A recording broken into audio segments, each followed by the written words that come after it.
Comenzamos con el módulo 4, que es sobre migración y desarrollo. Como ustedes leyeron en, en el PowerPoint que adjunto a este video, el tema de la relación entre migración y desarrollo es un tema clásico en los estudios migratorios. Está desde los años 60, por lo menos, en textos clásicos de Todaro, más cercano a nosotros, de la sociología argentina. Con Gino Germani, por ejemplo, hay numerosos estudios sobre la relación entre migración y desarrollo, sobre todo en lo que se llama la migración desde países de menor nivel de desarrollo relativo a países con mayor nivel de desarrollo relativo. Entonces hay muchísimo escrito, cada cierto tiempo académicos vuelven a retomar el tema, vuelven a discutir a qué se refiere esta relación entre migración y desarrollo. ¿Es positiva? ¿Es negativa? ¿Qué es? Vamos a partir, siguiendo la estructura del PowerPoint, con lo que puede ser la relación negativa entre migración y desarrollo desde la perspectiva del país de origen, un país subdesarrollado o en vías de desarrollo. El texto clásico o las discusiones clásicas sobre el tema, mejor dicho, son las que se refieren a la fuga de cerebros. Durante los años 60, académicos ingleses empezaron a describir esta fuga de cerebros a partir de la llegada de migrantes de la India, que eran o médicos o enfermeras, principalmente. En ese tiempo, Inglaterra permitía la entrada de miembros o de ciudadanos de las antiguas colonias sin grandes necesidades de visa, etc. Entonces, para muchos migrantes esto se vio como una buena opción. La pregunta que se hizo en ese momento era cuál era el efecto de la disminución de médicos en India y enfermeras en India en la salud general de del país. Entonces, claramente el argumento que llevó fue, esta es una fuga de cerebros y es una pérdida para el país de origen, considerando que estos médicos y enfermeras habían sido preparados con costas em, al presupuesto y a los fondos del país, es decir, por medio de préstamos o sobre todo, como el caso, de educación pública gratuita. Eh, Dicho esto, vemos que en el caso de América Latina esto es distinto. Sabemos que, excepto en el caso argentino, la mayoría de los países no tienen una educación pública. Entonces, no es un costo, una educación universitaria pública, no es un costo necesariamente para el Estado, para el país de origen, sino es un costo para las familias. Por lo tanto, uno diría, no hay fuga de cerebros. Más importante que esto es lo que algunos economistas están comentando o planteando en estos momentos, que no hay tal fuga de cerebros. Lo que pasa es que en países en vías de desarrollo, estos migrantes de alta calificación no tienen espacios en el mercado laboral y por lo tanto no están ejerciendo su trabajo, el trabajo al nivel de sus certificaciones. Por lo tanto, es un beneficio que salgan del país, que se vayan a otro país, ya que esos mismos trabajos de menor calificación pasan a ser ocupados por personas que efectivamente tienen baja calificación. Y por lo tanto, estos migrantes pueden desarrollarse profesional y personalmente afuera.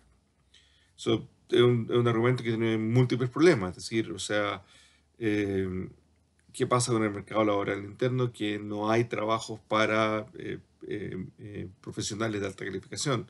¿Por qué no mejorar los trabajos y no esperar que se llenen con personas de bajo nivel de calificación, etcétera? Hay una serie de discusiones sobre ese tema.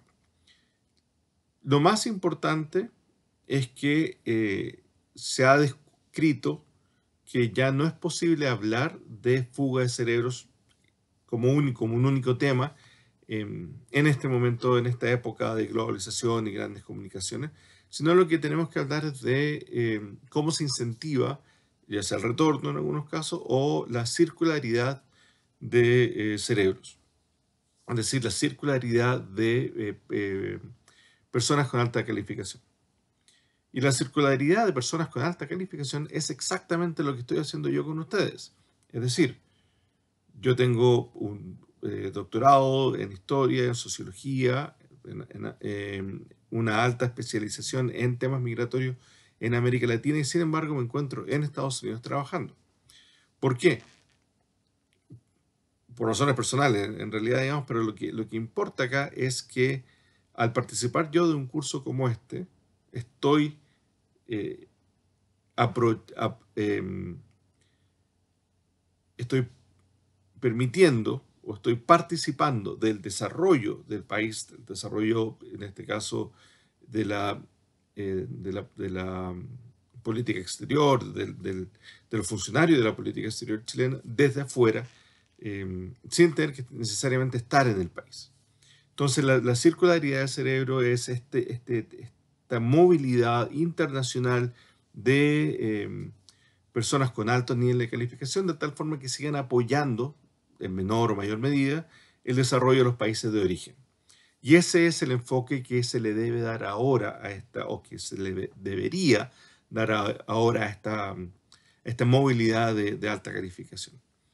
Sin embargo, sabemos que en ciertos casos igual hay una pérdida de personal calificado relevante en los países de origen. El caso inmediato que tenemos hoy es la migración de especialistas en producción de petróleo que se dio en Venezuela a partir de las primeras huelgas y crisis del sector petrolero ya hacia el 2004-2005 y que ha continuado. Efectivamente, una vez que cambien, si es que cambian las cosas en Venezuela, recuperar estos profesionales va a ser muy difícil porque el país va a estar en largo plazo en una crisis en la cual los profesionales no van a tener los mismos niveles de ingreso en Venezuela que se les puede ofrecer en otros países, etc.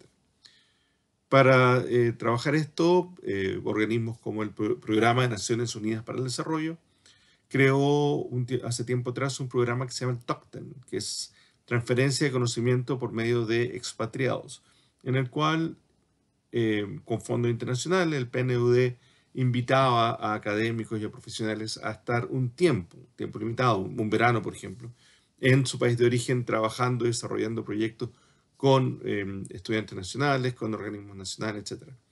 Ese proyecto no se ha aplicado en América Latina. Hay proyectos parecidos en Conciencias en Colombia y en CONACYT en Argentina, pero no hay nada de este nivel de, de profundidad, digamos, lamentablemente. Personalmente creo que es algo que debe hacerse, sobre todo en países de Centroamérica, sobre todo en Venezuela y en otros, pero bueno, eso no depende de mí. El próximo video vamos a hablar del tema contrario, vamos a hablar del tema remesas, que es otra forma de pensar la relación entre migración y desarrollo.